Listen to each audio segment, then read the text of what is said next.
Good evening. We welcome you back to our meeting. I'd like to resume the meeting, and let's start off with the Pledge of Allegiance.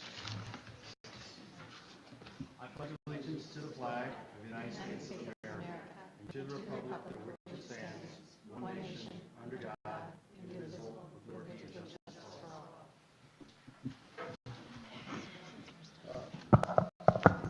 A couple of announcements. First, in executive session, we discussed 2 personnel matters, and also Mr. Gilbert, unfortunately, will be a little bit late because he was involved with an incident that resulted in some smoke, and he just felt that would detract from the meeting, so he's going to clean up a bit. So thank you, Mr. Gilbert, in advance.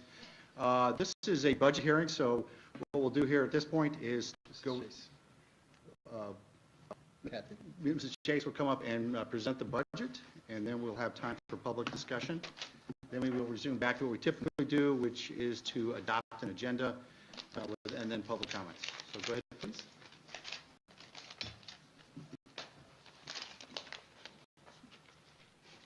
Good evening. We have several introductory type slides.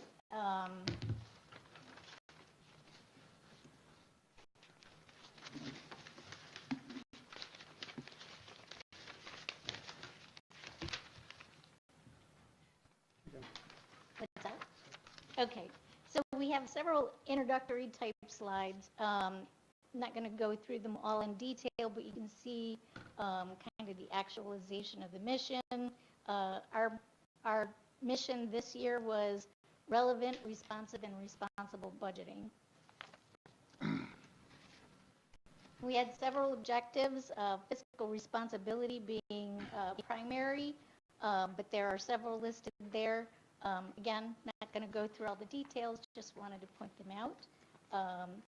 We talked a little bit more about being responsible, relevant, and responsive. We assessed our needs at every department level, at every administrative level, and put together our needs based on those categories.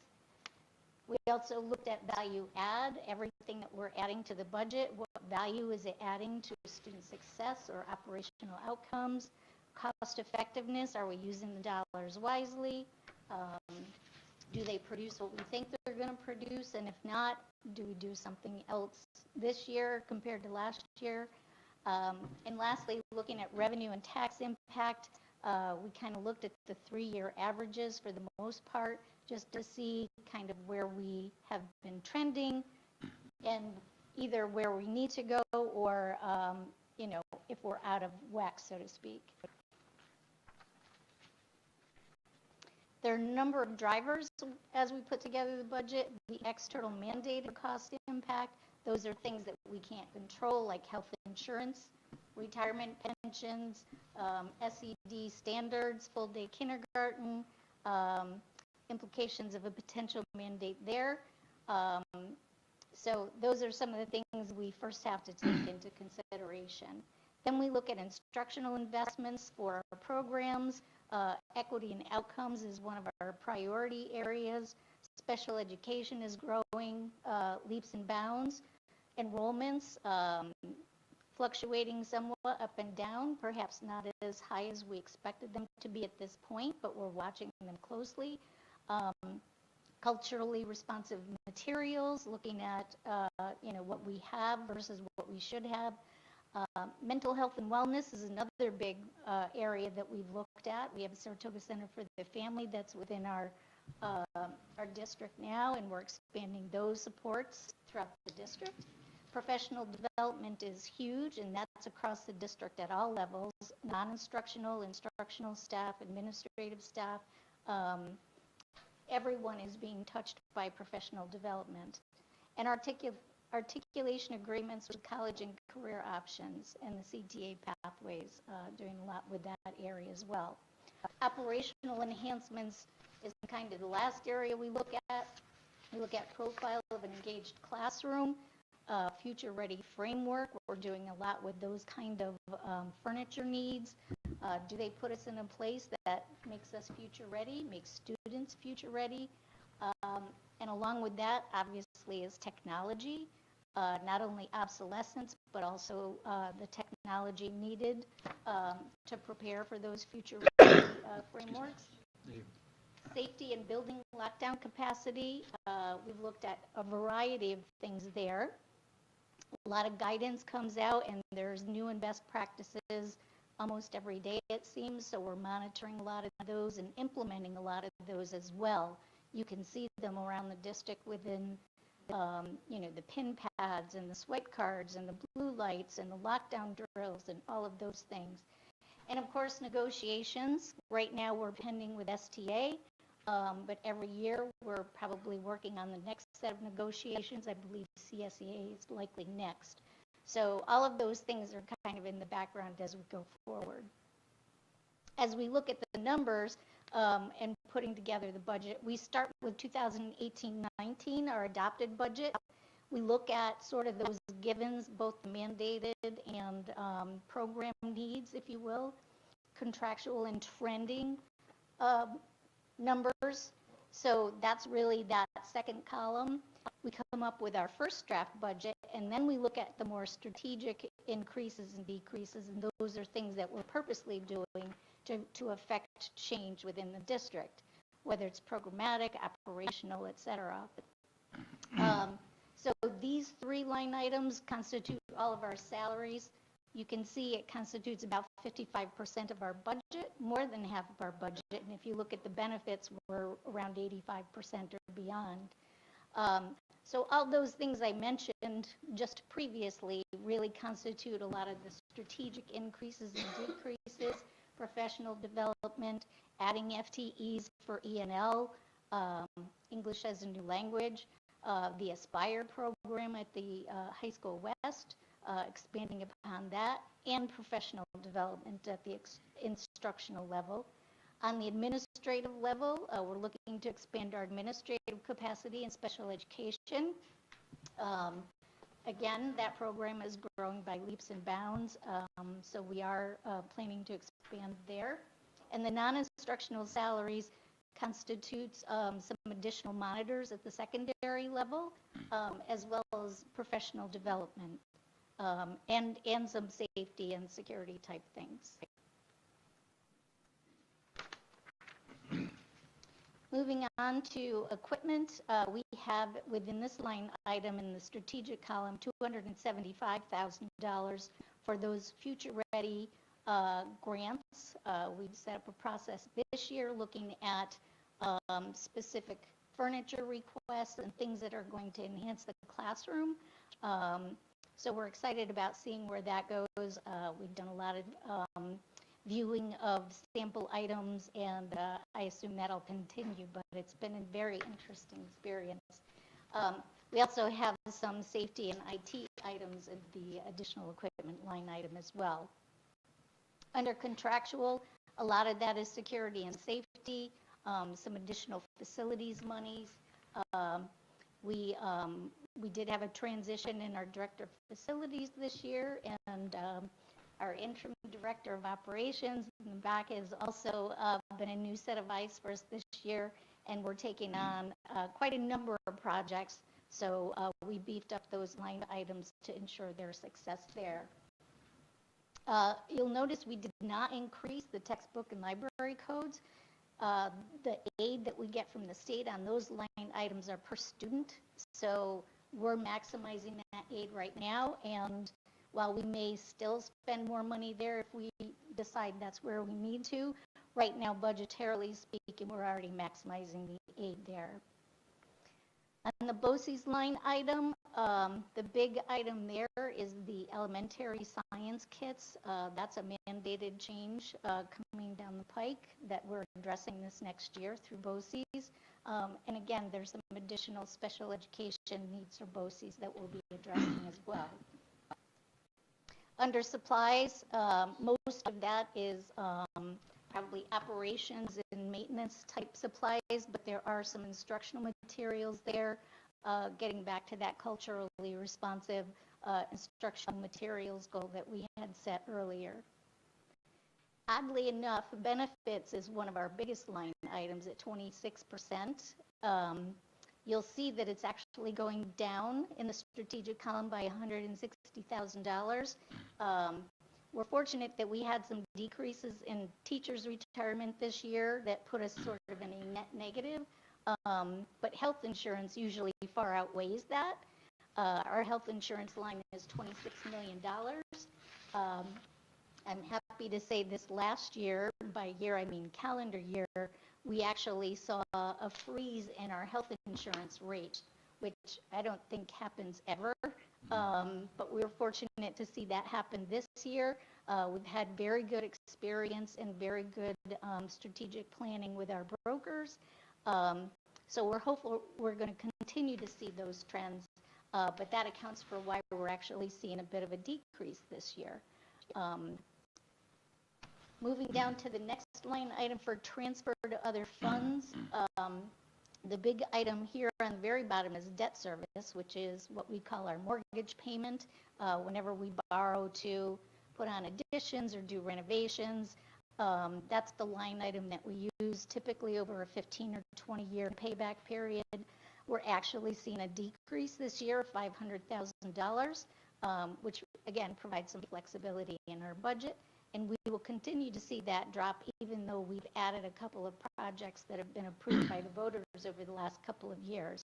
So that's actually a good thing as well, that will build some capacity for us. The capital fund line isn't changing this next year, but the $700,000 of that amount, $100,000 is going to be allocated for a capital outlay project. And what that means is we'll be spending $100,000, hopefully if we get SED approval within the year.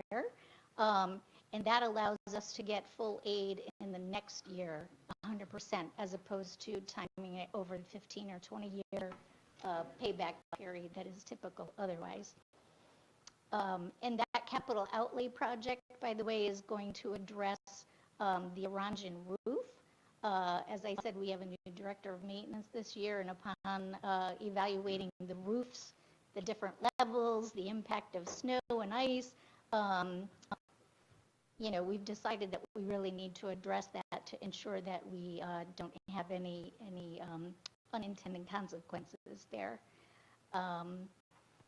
In total, as we look at the budget, we're going up 2.3% roughly, and that's roughly average of what we have typically seen as an increase, and that'll be a slide coming up. As we look at the three-part budget distribution, you can see over the last 3 years, pretty stable, not too much difference in these percentages. Not surprisingly, the largest percent is program, second largest is capital, and the smallest percentage is administrative. The 5-year budget trend that we were just talking about, we're at 2.33% this year. You can see our 5-year average is 2.11, so we're right in that same vicinity again this year. As we look at the adopted budget for this past year, 18-19, our budget based on the tax cap, which our tax cap this year is 3.97% as a tax levy, would drive a budget that increases 3.35%. Our budget that we've put together based on needs is $177.7 million, or that 2.33%. Looking at the tax levy, if we went to the tax cap, would be a 3.97% tax cap or tax rate increase. We're at 2.52%, so there's about $1.8 million difference, or about 1.45%. Looking at the revenue side of the budget, you're seeing two of our largest sources right here. Our property taxes constitute 70.37% of our budget. That's the largest component of our revenue. The second component, largest, is state aid at 27%. Between the two of those, that's 97% of our budget, which doesn't leave a whole lot for the local revenue piece as far as impacting a change there. I did want to mention in the state aid increase, that was about a 1.65%. Again, we have no say over that. The foundation aid piece is was an increase of 220,000. So the balance of that, or 560,000, is expense-driven aids. And what that means is the more we spend in different categories, the more aid we will get back in those categories. So our aid is increased because our expenses have increased very strategically to try to maximize our aid in those areas. Looking at the balance of our revenue, again, the last item, fund balance, constitutes 1.63%. Between that and the first two items, that's 99% of our budget. The rest of it, may vary slightly, but not significantly affecting our bottom line. So we have three propositions that we'll be voting on May 21st, which is 2 weeks from today. The first one is our budget at $177.7 million. That's a 2.52% increase that we had indicated before, which is well below the tax cap of 3.97%. The second referendum is the bus purchase. That's 20 vehicles at $2.2 million roughly. The impact each year over 5 years is less than 1%. It's 0.167%. So very minimal impact looking at those. And the last one is the school board election for our candidates. Excuse me? Yes. So we have 3 seats open and 4 candidates running. The first one, Ram Lalukota, is he here today? Could you stand, please? Listed first on the candidates based on the random draw. The second candidate is Todd Gilbert. Second on the list. Gary DeLallo is the third candidate, and Deanna Stevenson is the fourth. Last but not least. We will have a newsletter sent out tomorrow. There's a little bio on each of these candidates, so you'll be able to read a little more. It is also on our website as well, so if you're anxious to see it, you can check the website immediately. Do you want to read it? Excuse me? Oh, thanks. I have the newsletter right here, so let me go through this. So Ram Lalukota of Clifton Park is seeking his first term on the board. He's employed at Shruthosoft, New York State ITS, as an IT consultant. He holds a Bachelor of Engineering degree in Civil Engineering from CBIT, Hyderabad, India. Thank you. He and his wife have 2 children attending Shenendehowa. Todd Gilbert of Mechanicville is seeking his 3rd term on the board. He's employed at Spectrum Enterprise and has a bachelor's degree from SUNY Plattsburgh in business management and a master's in business administration from the University of Dallas.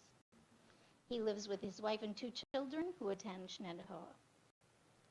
Gary DeLallo of Clifton Park is seeking a 7th term on the board. He's a retired school teacher who taught secondary social studies at Mechanicville. Lost my place here. At Mechanicville City Schools, he holds a bachelor's degree from McNess State University and a master's degree in educational administration, sociology, and psychology from Louisiana State University. He and his wife have 3 children who have graduated from Shenendehowa. And last but not least, Deanna Stevenson of Half Moon is seeking her 2nd term on the board. She is employed at Fidelis Healthcare as Director of Provider Relations. She holds a bachelor's degree in biology and forensic science from SUNY Oswego and is in the process of earning a master's degree in healthcare administration from Union College. She and her husband have 2 children attending Shenendehowa. Good. Okay. So then, last but not least, our vote is May 21st at the Gowanna Middle School Gymnasium, which is right down the hall from here. Our polls open at 7 o'clock in the morning, and we usually have a line waiting at that point, and we close at 9 o'clock p.m. in the evening. Absentee ballots are available by calling the number listed here, call the district office, and you will certainly be directed to the correct place. Thank you. Any questions? Yes. Any members of the public with a question? Okay, at this point, we have one coming up. Go ahead, please.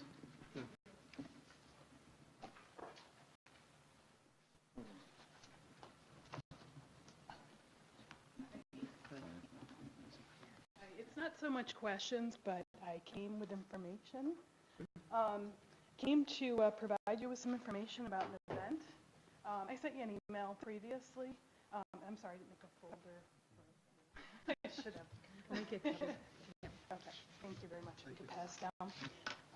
The event is the screening of a documentary called The Kids We Lose.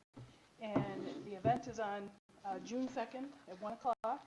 It is free. It's open to the public, except you have to register in advance.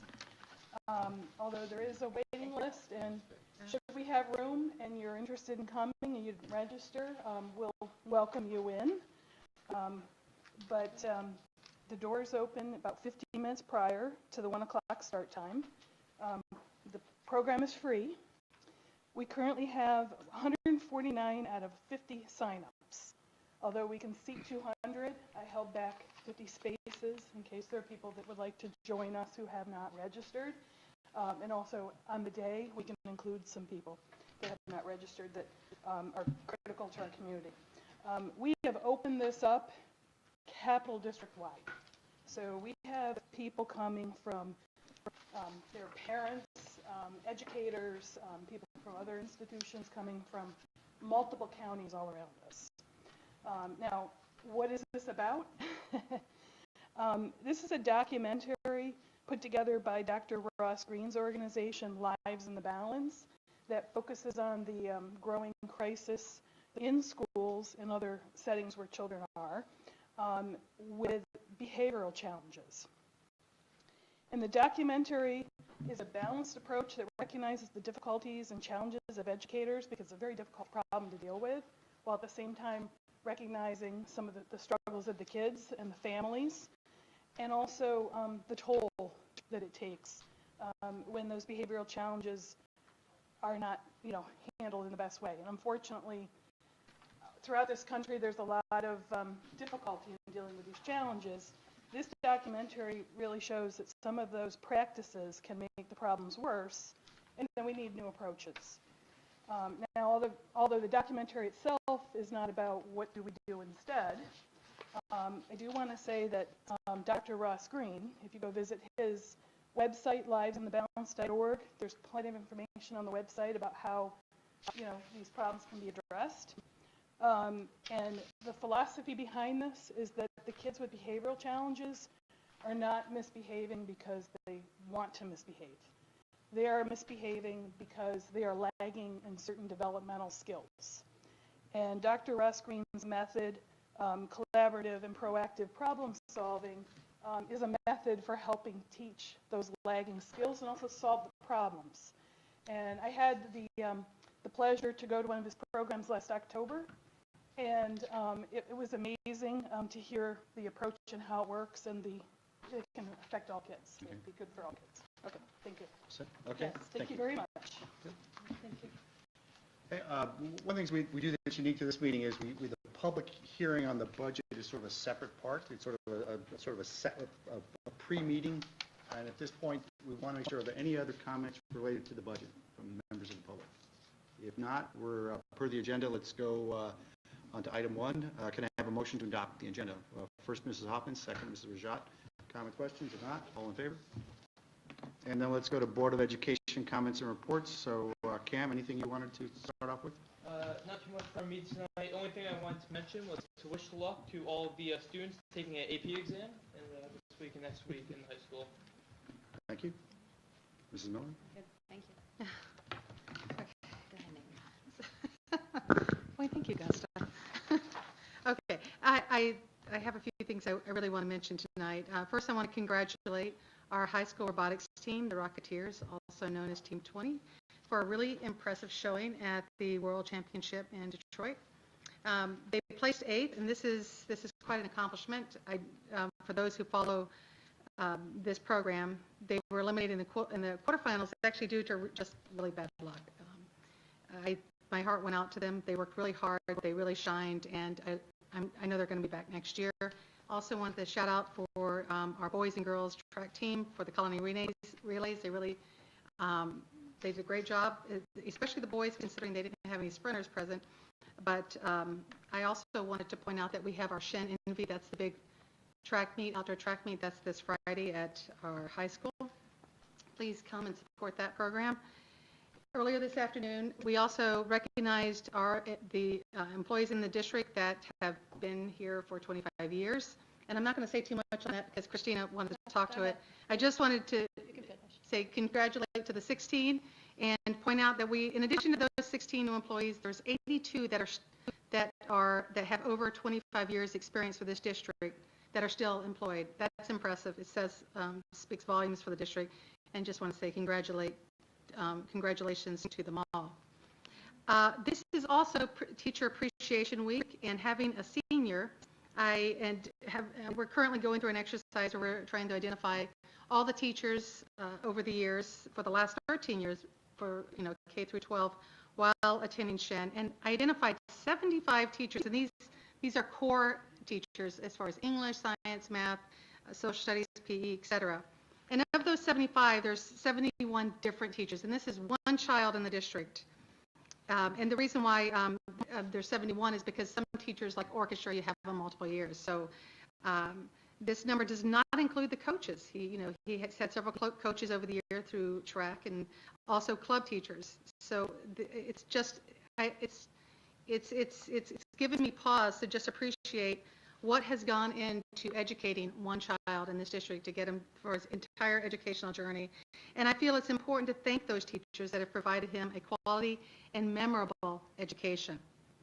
And to all 750 teachers, actually more than 750, I think it's maybe closer to 756 teachers in this district that do the same thing every day. And just without hesitation, and I want to say thank you for following your passion. And that was what I wanted to contribute for today. Oh, yeah. Get your own.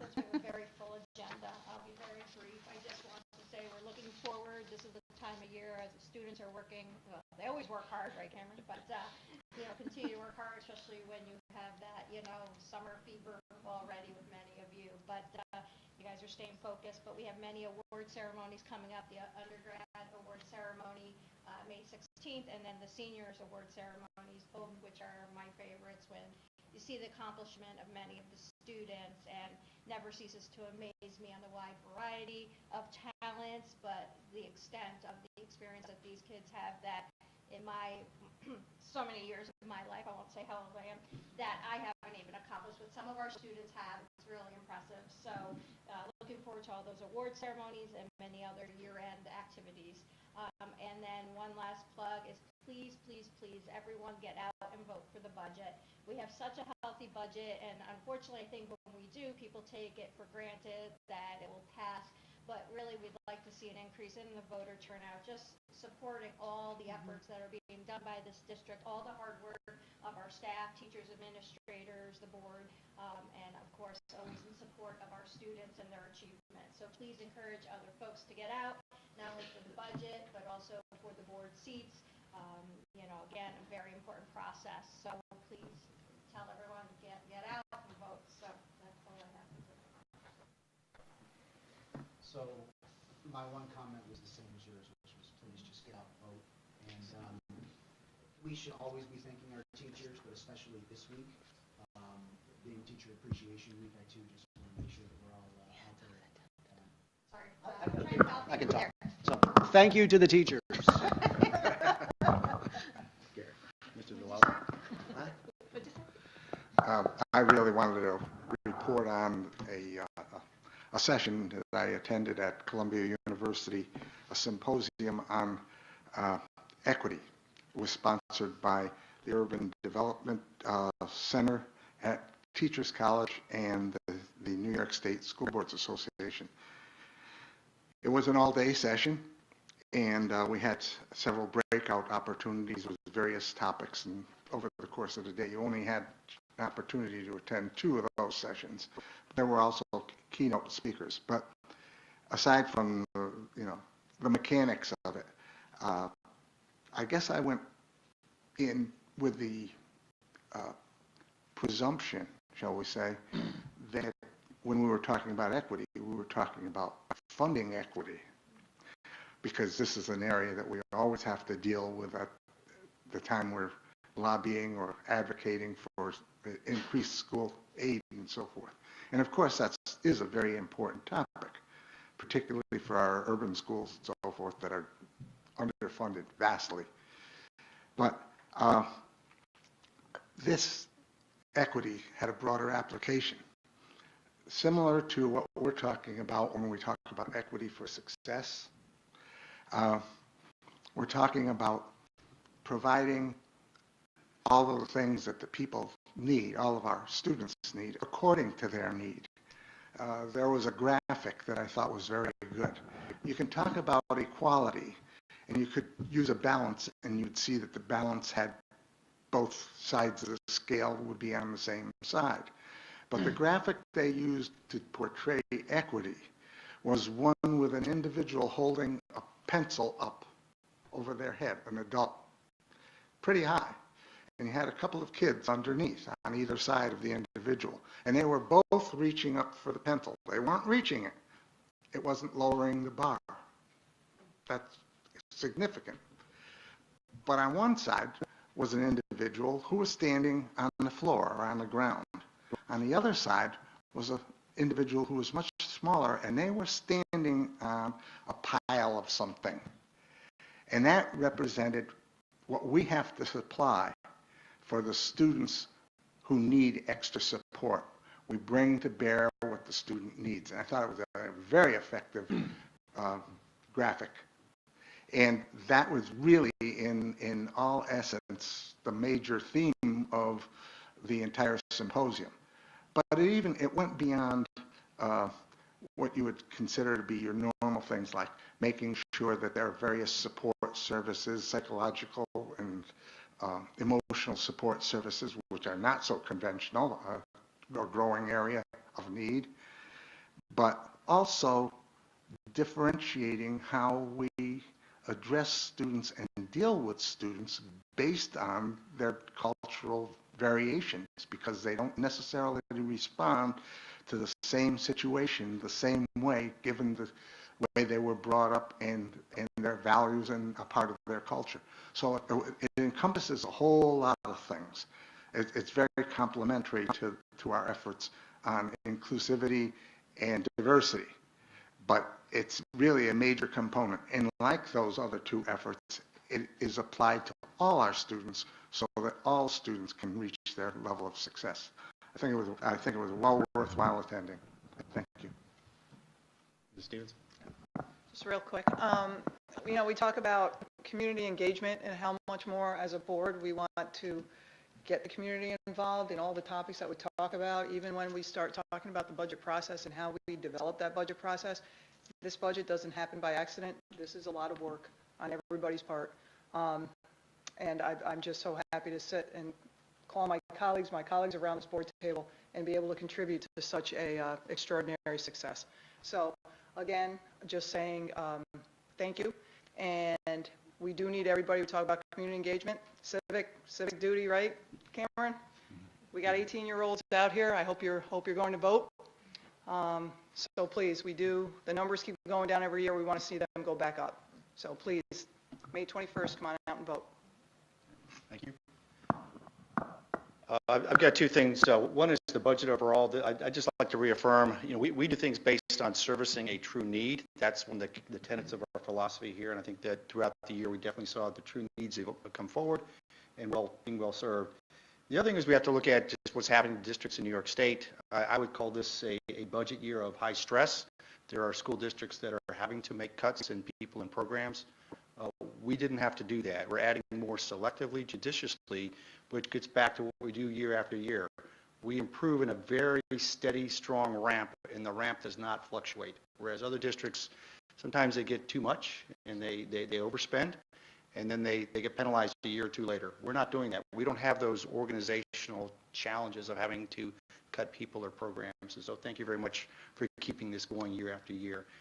The other thing I want to talk about is, what does this mean into buildings, into classrooms? I participate on the Carrigan Partnership. Mr. Wang has done a great job. The last meeting, what I saw was that he took the goals we had that have been developed last summer and really ensured that people understood that for English language arts. And it was very clear that that building is taking the ideas that get talked about, and not just with money, but where do you put your time, where do you keep people's focus and energy, and really some key improvements that will come forward from that building into the district, combined with the other building. But just, it's very important to see that these things don't get tucked away in a folder in September. No, these ideas about what we can really do to improve year over year are carried through by principals and partnership teams and teachers and academic administrators. And these things will pay off year after year. So thank you very much. I'm now going to turn it over to other public comments. So we'll start off with students. And as you come up, I want to point out that this is an opportunity for the public to address the Board of Education. Are there any residents in attendance? So please complete the form.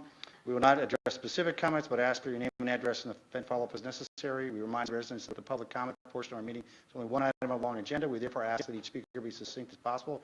Remarks be limited to 2 or 3 minutes. We'd also expect the residents speak in a respectful and courteous manner so as to model proper civility and decorum for our students. Residents may also contact the board via email at boe@shenendehowa.org. All questions come into the Office of Public Information Officer and are shared with the board and or superintendent as appropriate. Policy questions and concerns are typically addressed by the board president. Operational questions and concerns are typically addressed by the superintendent and her designee. So go ahead, please. Hi, for those of you that don't know me, I'm Miranda Curto. I'm a senior in the Shen SFA Senate, and this past year I've had the honor to be the representative to the Board of Education. The Senate would really like to thank every member of the board for all your support and guidance throughout this year, and always attending our events and fueling our ideas and really helping us make changes in our school. That being said, our end of the year banquet will be this Thursday at 4:30 at the Vista. You all are welcome to attend. I think the Senate would love to see you guys there. And thank you personally for all your support and guidance. And the next year's Senate has a lot in store for an even bigger and greater year. So with that being said, our next year's president is Chase Talheimer. Vice president is Jack Kelly. Our treasurer is Chip Barioli. Our parliamentarian is Jenna Benoya. And our Board of Representatives are Elena Tremblay and Joyce Boo. So there's going to be 2 new board reps. Yes, Yep. Jen couldn't make it tonight. Awesome. Congratulations. Thank you. Thank you. Brandon, just one question. So grade levels, I know Jack's a sophomore. I know So what grade I are know you? she's a sophomore. I'm going to be a senior. You're a senior, okay. Sophomore, I'm going to be a junior. I'm still a sophomore. Right? okay. You're, okay. Awesome. Nice. Congratulations. Looking forward to seeing you guys. Sharp looking group. Thank you.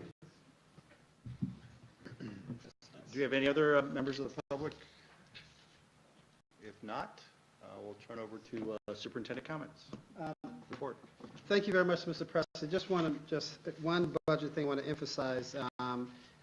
First, I want to give credit to Mrs. Chase and her team for what I call the background analysis that often what people don't see.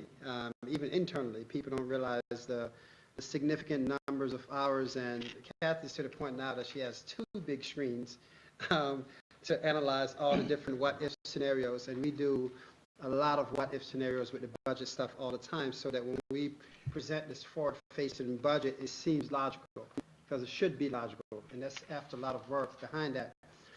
One unique thing about this budget in particular that's worth highlighting, I can only speak for the past 14 years, but I actually went back and did some research. Certainly over the past 14 years, this is the first time. We've always had budget that have what I've called very moderate or incremental tax impact.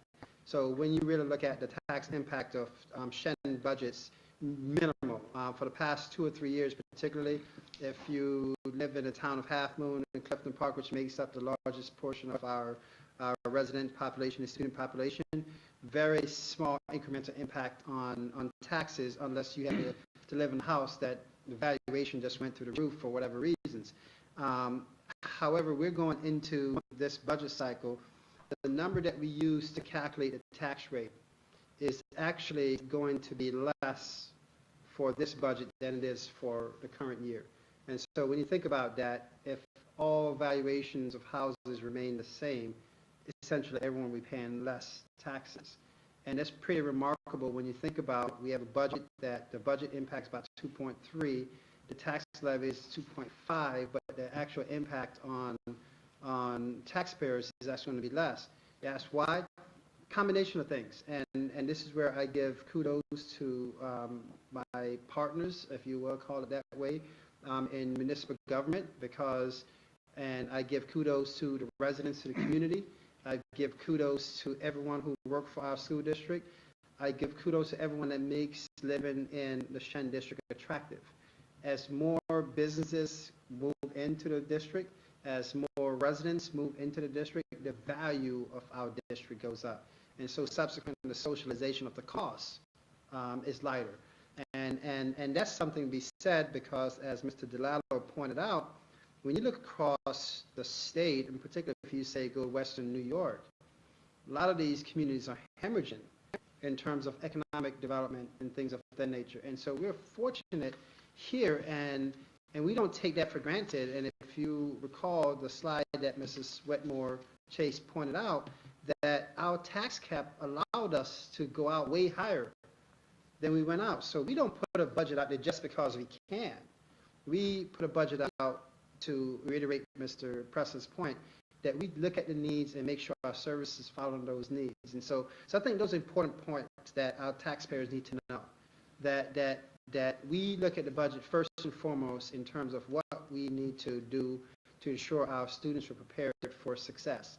However that success is defined, back to the equity piece that Mr. DeLallo pointed out. And then we say how we ensure that we're being responsible to all those people who invest in our system, and not only the people who pay taxes, because there are many people who invest in our system in many different ways, and also there are many different recipients of our system. So that in itself, I think, are good reasons why people should say this is something we should take pride in and actually come out and vote. I can't tell people how to vote, but I've asked people to come out because it's an indication that people are aware of what's happening here on the Shen campus and our 4 schools that's off the campus. And so I just want to reiterate that point as well. Related to that, we have roadshow going on, budget roadshow. We go to a lot of places and talk about the budget.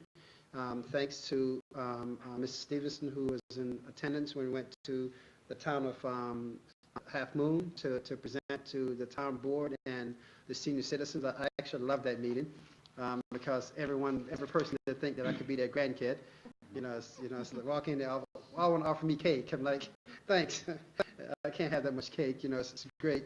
And this coming Monday, we'll be at the town of Clifton Park presenting the budget again to the town, as well as internal faculty meeting, PTA meetings, and things of that nature. So again, I share that with the public because in addition to this great newsletter that Mrs. DeFriciani puts together that will be distributed after tonight, we'll be mailing out 30,000 of these things.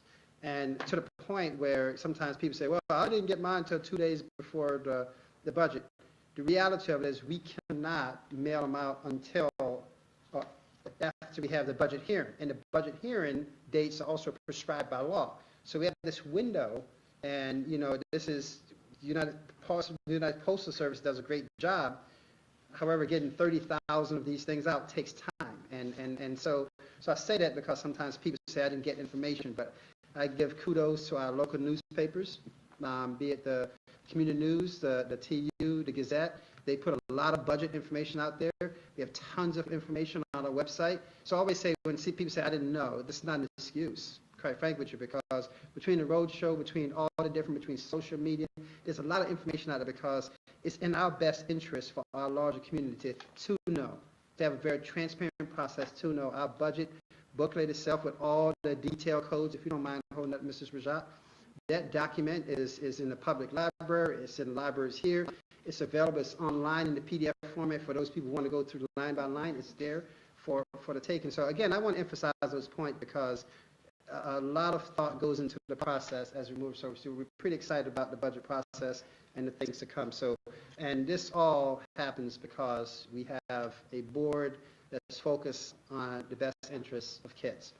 And I got to tell you, as superintendent, it makes life much easier to do all the right things when you have people demanding that you do all the right things in the best interest of kids. So I say kudos to you as well for your support as we move forward with the budget process. So thank you, sir. Thank you. All right, so at this point, we'll go to information items, and the first item is board meeting dates for 2019-2020.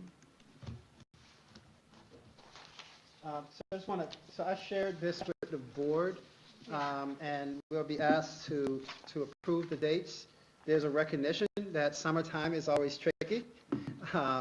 We try to have a couple board retreats in the summer, and we know that at some point, once people solidify vacations and things of that nature, we'll be going back and forth to say, can we do this on this day? Can we do it on? That's a part of the process in the summertime. So a couple of things on here. Again, we try to do 2 different board retreats, one surrounding the district goals, so that the board is aware of the process that we're going into the goals. And then the second one that talks about the actual adoption of the goals. So that's, I just want to highlight that point because sometimes, again, people see the goals come to the board and the board act on them and say, well, when did the board ever discuss them? We actually spend time in the summer to talk about not only the goals themselves, but the process that goes into developing the goals that we ultimately ask the board to, we administrative ask the board to adopt. So these are the dates, and these dates become important for us because these dates drive a lot of other things. They drive billing schedule, they drive many things throughout the sequence. But again, I do know that the August dates always become those tricky ones, trying to juggle the schedule of 7 individuals. So how do you want to handle this as far as, just the July and August dates? Send our vacation plans or whatever to you, Bob, and Yes. then you get back to the, Yeah, if I can get from you, where you see a conflict, yes, and we'll. okay. Particularly surrounding the board retreat. Yes, So right yes, now- yes, that's actually what I'm talking Exactly. about, yeah. So the board meeting dates are there, and Right, as I'm only long as we have yes. a quorum, we'll proceed. But the retreats, even if we have to pick an off date, not suggesting it, but if we have to, that's good for the 7 or the majority. We have done that in the past as well. Okay. All right. Any other comments, questions on board meeting dates? If not, let's go to policies and procedures first reading. Good evening. Tonight you have policies that went to policy review in April. They're being presented for first reading. The first and second sequence, first reading, second reading. The first reading that is in front of you tonight is an opportunity for you to review it, being presented for any additional comments or questions or any additional information that we potentially need to add. It is not approved tonight. Second reading will come in 30 days, where then it's reviewed again and answered any questions and approved by the Board of Education. I'm just going to add, thank you. These meetings have been very helpful as far as just understanding how the school district works. I know that when we went over the code of conduct, that was a haul. I mean, I felt like everybody was pushing their sleeves up and really nose at the grindstone. But thank you for also being patient with my questions and just educating me on the process. I know Bob has been at all these meetings too, and many staff. So anyway, well done. It's really an impressive process. Thank you. It gives me hope, or just confidence in the process and what we have going here. Yes, I hope. Yes, I definitely have hope. Any questions? Okay. Thank you. So let's go on to consent items, treasurer's report. Can I have a motion to vote on this one? Mrs. Hoffman, second Mrs. Miller. Any comments or questions on the treasurer's report? If not, all in favor? Meetings will go separate. I think we had a full quorum on April 9th. So can I have a motion on the April 9th meeting? Mrs. Stevenson, Mrs. Rajat, any comments, questions? All in favor? Okay. And the April 16th meeting, we had 2. April 9th, were you here? Gusto, you weren't there at the last one? The last one. The last one was April 16th. Yeah, right. Okay. Motion on the April 16th meeting, Mr. Gilbert, second Mrs. Hoffman. Any comments or questions? And I think we had 2 absentees. Yeah, right, I think it's these. Christina, you were traveling, yes? Yes. Right. Yes, okay. So all in favor with some 2 absence, okay. All right. Action items, quite a few here that are very separate and distinct. I will try to combine 5, 6, and 7, but the rest are kind of standalone that we do need to offer an opportunity for questions. First one is, as mentioned, adoption of 2019-2020 Board of Election meeting dates. Can I have a motion on this one? Mr. DeLallo, second Mrs. Hoffman. Any comments or questions on this one last time? Okay, all in favor? Second is very important for the election, the appointment of Chief Inspector of Election and Inspectors of Election. Can I get a motion on this one? Ms. Rajat, second Mr. Gilbert. Any comments, questions? All in favor? Okay. Third one is approval of BOCES installment purchase, very large dollar amount on this, so really probably separate and distinct. Can I have a motion on this one? Mrs. Miller, second Mrs. Stevenson. Any comments or questions? If not, all in favor? And fourth one, very significant in terms of our future direction, the Futures Committee report. Can I get a motion on this one? Mr. Gilbert, Mrs. Rajat, any comments or questions? Mr. DeLaw? Actually, when we went over this the last time, I did make some comments, but I was thinking about it again this evening. And I think I characterized the estimates and projections on population as being conservative and enumerated a number of things. But I think to emphasize or reiterate a couple of points on this. A couple of points. One is that while the average size of family has decreased, children per household has increased or decreased, we do see a continuing increase in the number of households. Yeah. So this tends to stabilize things. While it's probably really in the area of speculation whether the rate of reproduction, if you will, the size of the family will go up even over time. It seems to be a pretty established trend that it will not. We do have other things that could be, significant. We know we have that large housing stock of empty nesters, and we know that's unpredictable. But one of the things that I think perhaps we pass up is that because of economic conditions over the last 5-10 years, a lot of people who might have otherwise moved in, downsized and so forth, have deferred making that decision because remaining in their house actually was more cost effective than downsizing. So we have essentially a backlog of people who might, all of a sudden disproportionately come on the market. And I think probably the reason why we don't get more people coming in with families into the houses in the community that are more affordable is simply the lack of availability. So if those homes were to become available, I think we would get a considerable influx. And that's not something we can predict. That's just speculation, but I think it's a reasonable analysis of the situation. Any other comments or questions? Yes. So I am supportive of the recommendation that is coming forward. I just wanted to elaborate also on what I had shared at the last meeting. And when I said I'm supportive of rebalancing, purchasing land, and eventually building the school, but I understand how long it takes to build a school, 7 to 10 years for a building to come online, and that's what was shared by Dr. Robinson. But I've also learned from the Planning Commission when they presented in the fall, they talked about the population pockets, and they talked about growth and it being fairly level. And so what I wanted to add here is to keep classrooms,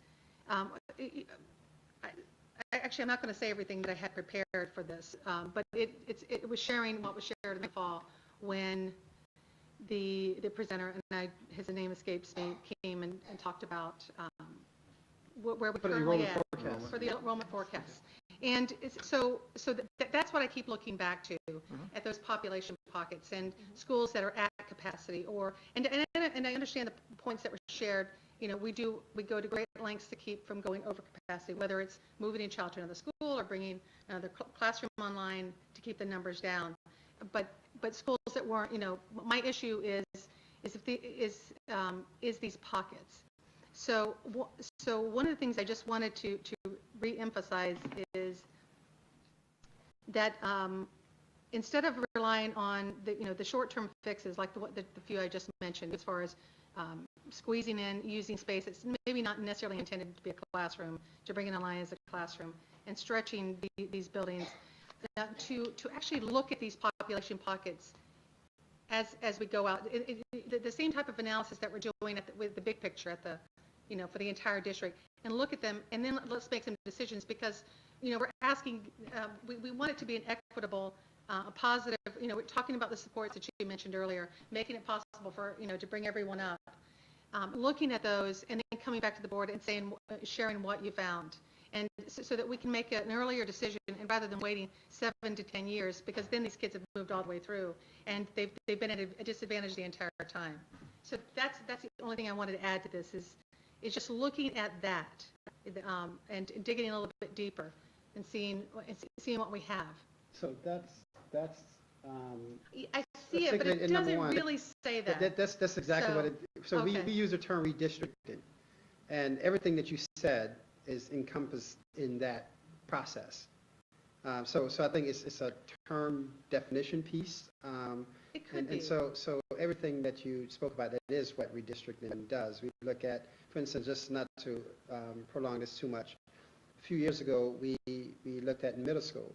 Even though middle schools feed from the 8, we saw some differences in one, and within a year we saw a pocket of development was the Half Moon side that fed into Dakota, that we made a decision to transition that neighborhood into. So redistricting come in small little moves or come in massive moves.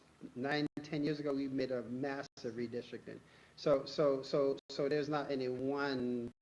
It has to be 1,000 kids. It could be sometime we look at different neighborhoods and say, this neighborhood moving forward will be transitioned to this building at some point in the future. And I'm also talking about that too. It doesn't necessarily have to be a district-wide. Yeah, exactly. Yeah.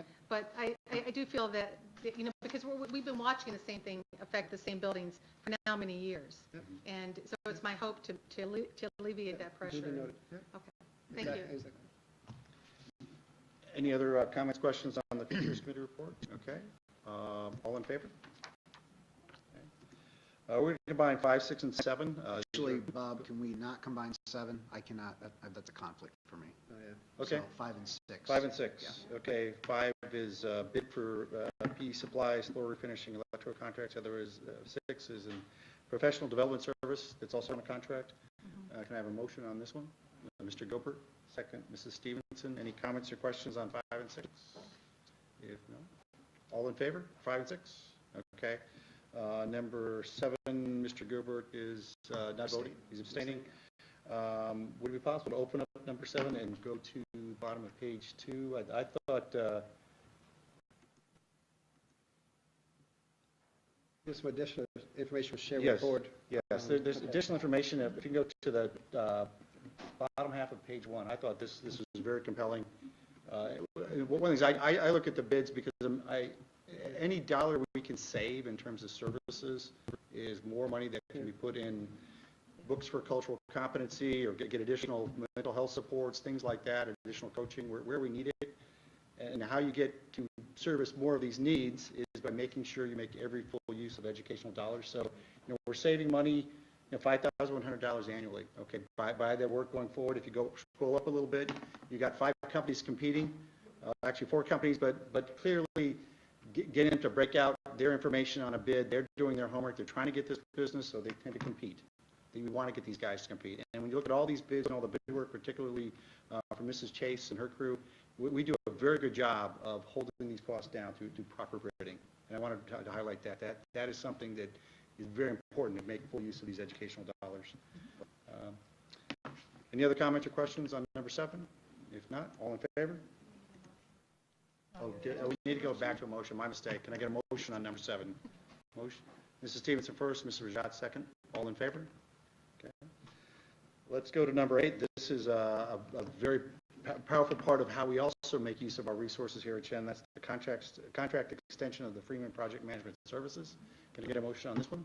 Mrs. Rajat, second. Mr. Delalo. Any comments or questions? If not, all in favor? Okay. And let's go to a contract renewal for Troxel School Asset Manager. Can I get a motion on this one? Mrs. Stevenson, Were the changes made? Oh, second. Mrs. Hoffman. Question? were the changes made for this? I didn't check. Yeah, did you see the email from? I did. I just didn't double check this. I The don't know if they were document itself, replaced. Okay. I've checked to make sure. We will make, the correction will be in the minutes. Okay. Yeah. Okay. Thank you. Yeah. All in favor on this one? Okay. Next is establishment of a TRS reserve. Motion on this one, Mr. Delalo, second. Mr. Gilbert, any comments or questions? Mr. Delalo? I just wanted to point out that it's been this particular authorization has been a long time coming. It is a very effective fiscal tool that will allow us to level out the impact of increases and decreases in the rate of contribution towards the teachers' retirement system. When I say it was a long time coming, I know that this board was responsible for a resolution to try to create such a reserve. The exact mechanism was not favorably received, but the concept was put forth. But of course, the superintendent's organization and the business officers' organization and so forth, as well as I'm sure the board of directors for the retirement system, were very active in finally getting this to happen. I think it's very important. Okay. Any other comments or questions? If not, all in favor? And let's go to scholarship and local grant donations. Motion on this one, Mrs. Rajat. Can I get a second? Ms. Hoffman.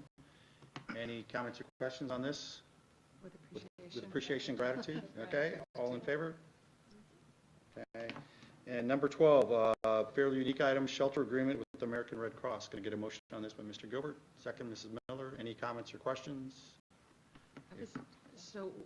I'm just curious, what are the shelters in this area outside of Shen? I don't know. We just know what we used. Oh, okay. I was surprised that, I mean, it does make sense. We're one of the biggest yeah. sheltering because we have the most it does. space. It makes sense, absolutely. But I don't know what their other facilities are. Right. That was my question. That was it. Okay, any other comments or questions? If not, all in favor? Okay, let's go over to special education placements, and Mrs. Milat. Good evening. I have recommendations from the committees on preschool and school-age special education, both this year and for next year. Did you have a question? No, just motion. Motion from Mr. Gilbert, second, Mrs. Rajat. Any comments or questions? Thank you for every month you do this. Okay. Right. All in favor? Okay. Great job. Okay. Michelle, awesome. With Mrs. Bush, gratitude. personnel, staffing, and transportation recommendations. Yes, good evening. I'd like to start with some of the retirements. Okay. We have 4 retirements upcoming. Suzanne Daly is an elementary teacher, 2nd grade at Orange, and she'll be retiring at the end of June after 15 years with the district. Classified staff, we have John Check is retiring as a cleaner after 16 years with the district. Ken Murray, retiring after 35 years as a cleaner with the district. And Kevin Snyder is retiring after 19 years as an automotive repairer in the transportation department. So those are our upcoming retirements. And then we have 4 recommendations, and 3 are with us tonight for administrative positions. And the 3 positions, we did we started in January with the recruitment process, extensive interview process, and it's an honor and a pleasure to be able to recommend the folks to the board this evening. And I would like them to stand up after they're approved. Sorry. Okay. So our first person is Mr. Malik Jones. Malik has 6 years experience as a building administrator at the elementary and middle school level. He's currently the middle school principal at Stephen and Harriet Myers Middle School and a former building leader at the Montessori Magnet Elementary School in the Albany City School District. Malik is certified as a school building leader, a school district leader, and he graduated from Siena College in 2002. He earned his master's degree from Sage Graduate School in 2005 and his certificate of advanced study and educational leadership in 2013. Malik will be the principal at Carrigan Elementary School upon approval, and he resides in Clifton Park with his family. It's our first person. Our next is Todd Gianni, and I will get it right, Todd. Todd has 7 years' experience as a building administrator at the elementary level. He is currently the principal at the R.J. McNulty Academy in Amsterdam. Todd is certified as a school building leader. He graduated from St. Rose with a BA in elementary education in 1999, a master's degree from the University of Albany in 2003, and he has a certificate of advanced study from the College of St. Rose in 2009. Todd resides currently in Escuna with his family, and he will be recommended as the principal for Orenda Elementary School. And our third administrative recommendation is Stacy Vadney. Stacy has 14 years as a public school administrator. She's worked at the building level as a building level administrator in both principal and assistant principal positions at Hoosick Falls Central School District. She's certified as a school administrator and supervisor and as a school counselor. She graduated from Union College in 1996 and earned her master's from Sage Graduate School in school counseling and a certificate of advanced study from the College of St. Rose in school administration. Stacy will be recommended as the CODA assistant principal, and Stacy resides in Del Mar with her family. So those are the three administrative recommendations for this evening. Do we have any other people who are here? No, they're not here. We have an upcoming school media library person that's going to start in September. Any questions before going further? Not? Can I get a motion? Mr. Gilbert, second. Mrs. Miller? All in favor? Okay. Yeah, so Malik, will you come forward from, he will be the principal at Carrigan Elementary School, Malik Jones.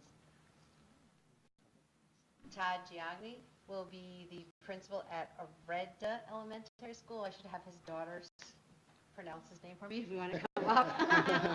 I'll get it right, I promise, at some point. And his, You disappointed me, Todd. I was waiting for the khakis, man. I have the white shirt. I have a white shirt on. And the first grader did bust on me about, you always just wear a white shirt? We thought for sure khakis. And Stacy Vadney, who will be the CODA assistant principal. Awesome. You want to do handshakes? Yes. Congratulations.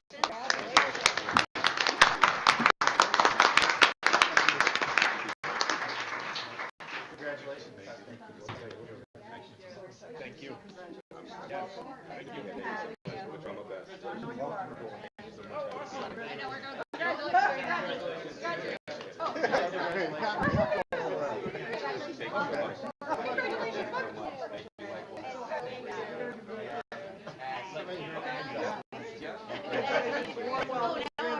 Happy to be here. Thank you so much. How are you? Oh, thank you so much. Yeah, you got my outfit. You got the gingham shirt.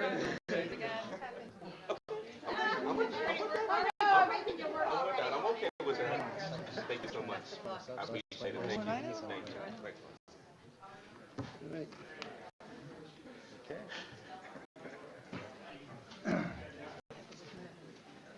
Yeah. And now let's jump back to policy and procedures. These are the second reading. Go ahead, please. Wait, did we do the transportation recommendation? That was all part of it. That was all part of it. The policies being presented for second reading tonight went for first reading in April.